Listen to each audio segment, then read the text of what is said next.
Welcome to the Authentic Online Marketing Podcast. I'm your host, Ruthie Gray, and I have a question for you. Do you have a new business or perhaps a newly revamped business, but not a website? You know you need one, but it's just one more thing in the growing list of entrepreneurial duties, and somehow it always gets shoved to the back of the line. If this is you, then you're going to love our topic today, how to create a simple one-page website with my guest, website design expert Lori Lyons of ignitingyourbusiness.com and the Encore Entrepreneur podcast. Listen in. Welcome to Authentic Online Marketing with Ruthie Gray. Growing awareness for your blog, podcast, book, or product involves more than dancing to reels and yelling, "Buy my thing." This show models quality over clamor so you can put your spin on your message and market in a way that feels authentic to you, because nobody wants to sound like an infomercial. And now, here's your host, Ruthie Gray. How to create a simple one-page website. Okay, so today Lori shares how she started her own website design business at age 52, proving that it's never too late to learn new skills and make a career change, which y'all know around here, we advocate that in the empty nest stage. But the real magic in this episode is how a simple one-page website can revolutionize how small business owners present themselves online. And when I say small business owners, I'm talking to you, writers, authors, podcasters, speakers, bloggers, and creatives, as well as those of you who sell physical products and services. Lori's insight provides fantastic tips for anyone considering a one-page website for their business, including choosing the right platform like WordPress, Wix, or Squarespace. So if you're ready to take your online presence to the next level, make sure to listen to this full episode and stay till the end so you can find out how to watch the entire video of this training, because this is just one segment of it from inside my mentorship, and it doesn't include all the valuable answers to our members' questions about topics like moving content from an old website to your one page, effective tagging for blog posts, how to get an effective photo shoot, plus several other simple solutions to the seemingly big questions all of us have at one time or another on our website journey. And now here is our conversation with Lori Lyons of ignitingyourbusiness.com. I'm Lori Lyons, and I own Igniting Your Business. We are a website design agency, and I learned how to do websites when I was 52. Because I went to work for a digital marketing company. I had no clue what they did. I just know that I was supposed to be an account manager and take care of clients, which I'm good at, which that was my thing. But I discovered as I was working with these clients and gathering assets and, kind of figuring my way through this, that if I started learning how to do the website part of it, then I could make life easier for my clients and for the company. Because Kathy, if you called and said, "Hey, I just need this sentence changed because I'm no longer been in business 20 years, now it's 25 years. Can you change that?" Then if I learned how to do that, then I wouldn't have to put that ticket in the system and take 7 days to do it. I could do it on the fly and everybody would be much happier. So I started doing that. And then I started thinking, hey, this is a little bit of fun. And so I started asking a lot of questions and I started figuring things out and I started YouTubing and I got WordPress for Dummies and literally figuring it all out. And then I thought, I'm going to try playing around with building my own website. It was horrible, but I did it.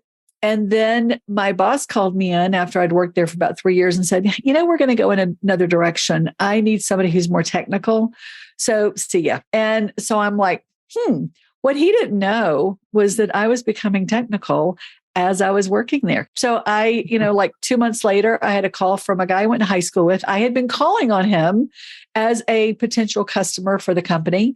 And he said, I finally decided to redo my 13-year-old website from 2002, but you're no longer at the company. where are you? Or what are you doing? And I said, well, I'm no longer there, but I'm now designing websites. And I said, would you like for me to design your website? Now, keep in mind, I was redesigning a 13-year-old website, so it could only go up. So I did. He paid me. And I said, in all transparency, I've only done one in my life. And I said, so it might take a while. He said, I've waited 13 years, a couple more months. Is it going to hurt me?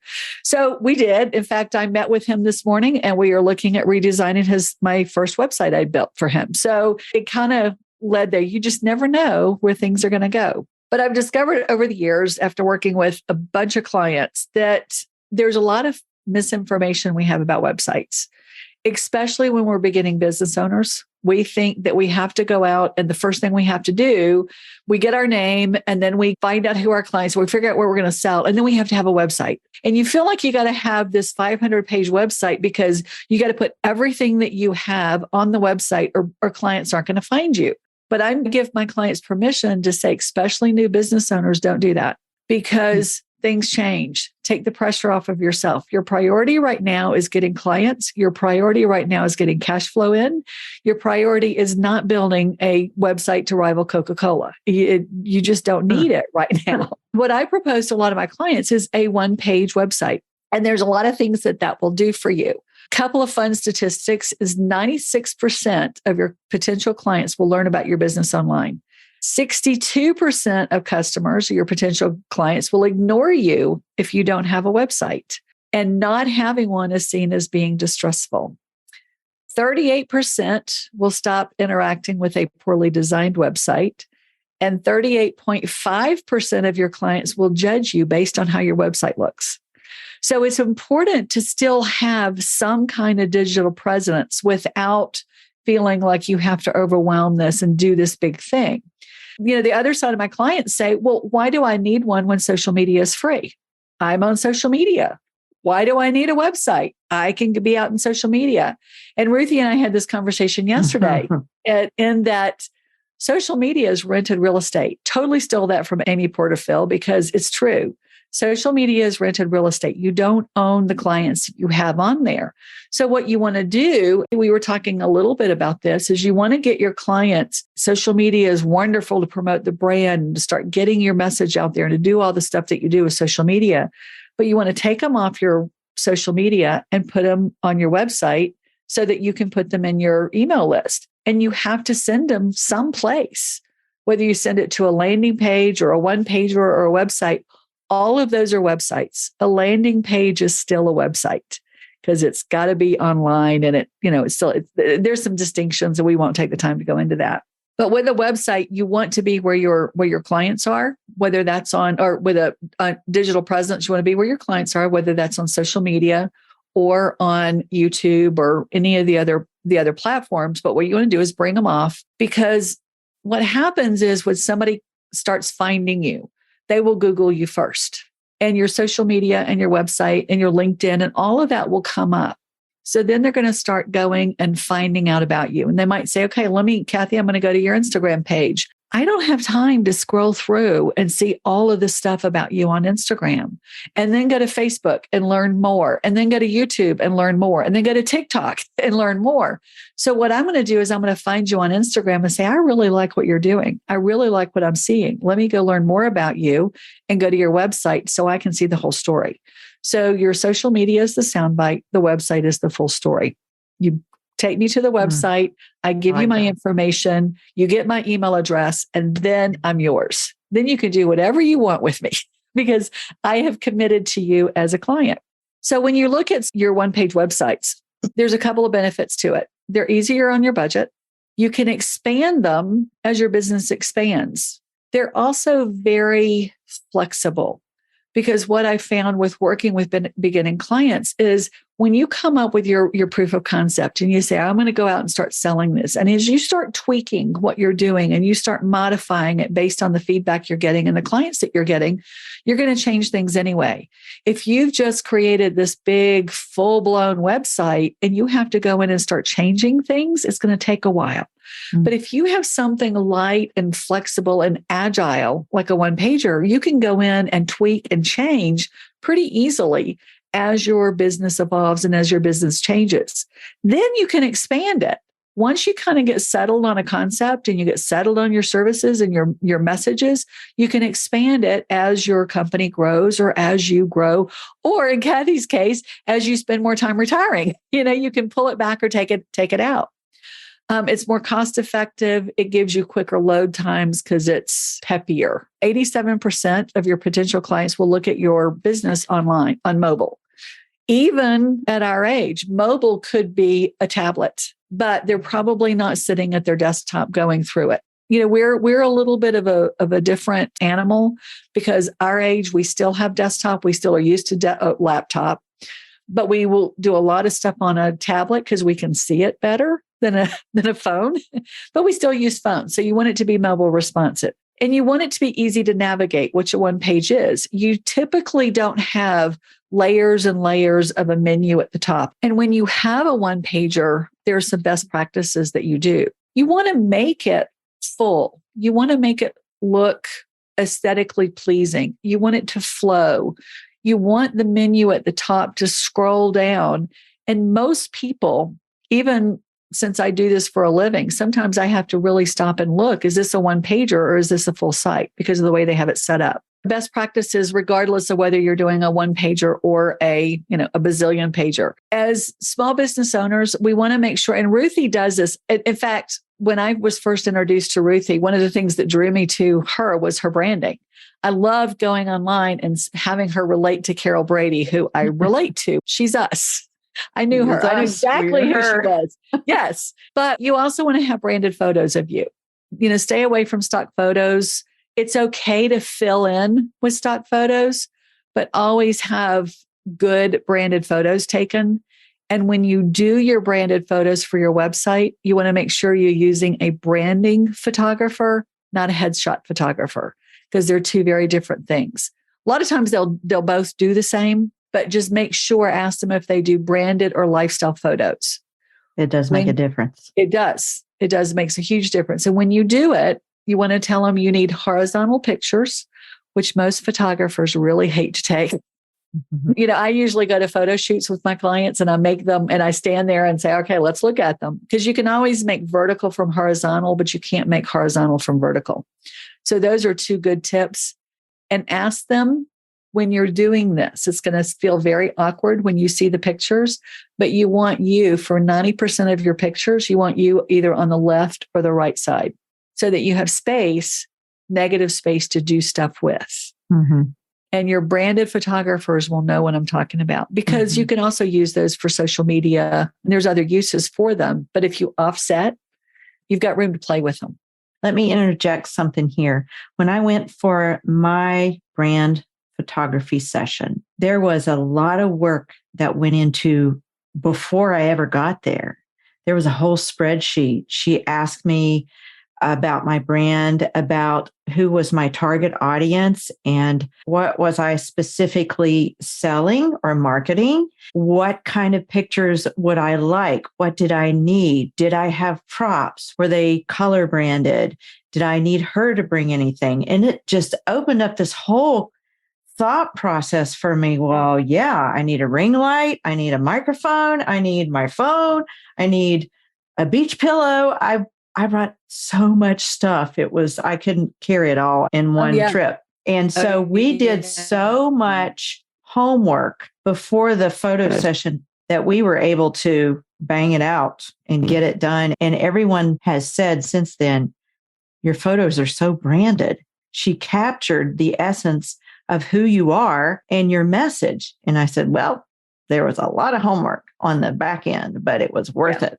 It's worth every ounce of it. Yeah. So there's all kinds of fun things you can do to make your picture stand out. Cause that's, to me, if business isn't fun, it's not worth doing. So exactly. The last thing I want to talk to you about is testimonials, the social proof of making sure you have testimonials, and feel free to ask your clients for testimonials. But when you do it, are any of you using Chat GPT? It's kind of fun to play around with, and you can go in and pop in what you do, and you can ask for 5 questions that you can ask your clients about how you've served them, how you've helped them.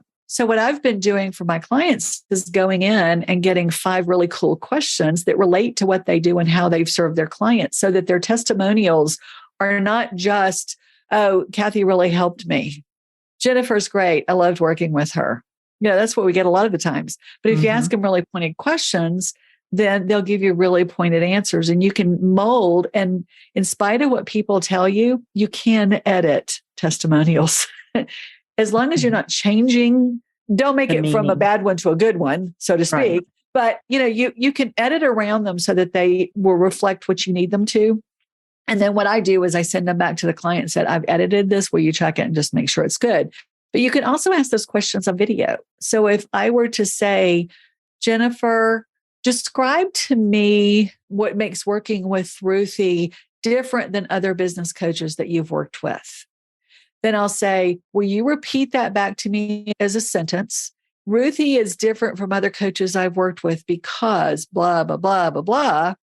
That makes an excellent testimonial. And you can use that as a video. You can use that in your, on your website. You can use it in social media. There's a number of ways you can do that.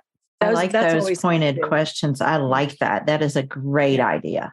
Yeah. And you can make up your own, or like I said, ChatGPT will make them up Ask for some help. Yeah, exactly. Always have your social media links on them. I don't put my social media links front and center on my websites because I don't want them to leave the website to go check out social media. Once they scroll through it and they stay on my website, then they can go to social media. But I want Google to see that they've stayed on my website for a long time. Yeah. So actually, we don't either. Yeah. Ours are all the way at the bottom. Yeah. You want to keep people on your website as long as possible. Frequently asked questions, even on a one-pager. Frequently asked questions are a great way to update content and to add content to your website. And if you've got 5 frequently asked questions that somebody might ask you, then Kathy, what is the best way for me to plan my time when I'm retired? If you're getting that a lot, put that as a question on your website and then answer it. And then maybe 2 months from now, you might go back and revise the answer or put a new question on it. And what that does is it gives you new content, which helps you with your SEO. Lori, so if it's a one page, is it like a WordPress one page or is it something else? Or Yeah, I do WordPress. I grew up with WordPress. I love WordPress because WordPress will make your shopping list. It'll go cook dinner for you. And it almost cleans up the dishes afterwards because it can do anything. And it started out originally with bloggers. Somebody in their infinite wisdom say, hey, there's a lot of bloggers out there now. Let's make it easy for them. So we're going to create WordPress. Today, it's not quite as easy as it used to be, but it's still a very good platform. It's very SEO friendly, but you can do the same thing on a Wix. You can do the same thing on a Squarespace. You can do the same thing on a GoDaddy Builder. It's how you set it up and how you lay it out. You want to make sure you have a header and a footer and a contact form on that one page. The rest of it is whatever you want it to be. And I personally like WordPress because, again, I own it or you own it. That's why I like it too. With Wix or Squarespace, it's still rented. See, I didn't know that, but I know so many people have gone to those 2 platforms and I didn't really know why. It's because they don't have to pay for hosting then. Well, for their free versions that has, Squarespace and Wix at the bottom or Weebly or whatever else there is out there, I don't think you have to pay for those. I think they are free, but you are very limited in what you can do. Okay. If you pay a little bit, you get their hosting and you don't have to have their branding on your site and you get a little bit more functionality. And they're perfect for somebody who's starting out that doesn't want to spend a lot of money on things. Ultimately, I'd love to see you have a professionally designed website because unless you're a website designer, and I tell this story, when I was in 7th grade, I took sewing that summer. My mom taught me how to sew and I made my dress going to 7th grade. And I was so proud of my dress that I wore to 7th grade. But I got to my first day and I got so made fun of because everybody knew it was homemade, but me. So it's kind of the same thing. When you have a homemade website, you just have to be careful. If you're not a designer, it's going to look, but there's templates out there. There's ways to work around it. There's ways you can do it. That's some good stuff. Well, Lori, I want to respect your time. We are right at an hour. Okay. And Thank you. I'm so thankful that you came and cleared up all of our mystery questions about our You're very websites. This was welcome. really well worth it. How do we get a hold of you, Lori? ignitingyourbusiness.com, or you could go to LoriLyons360.com. We'll give you everything about me. It's my go. big contact information stuff.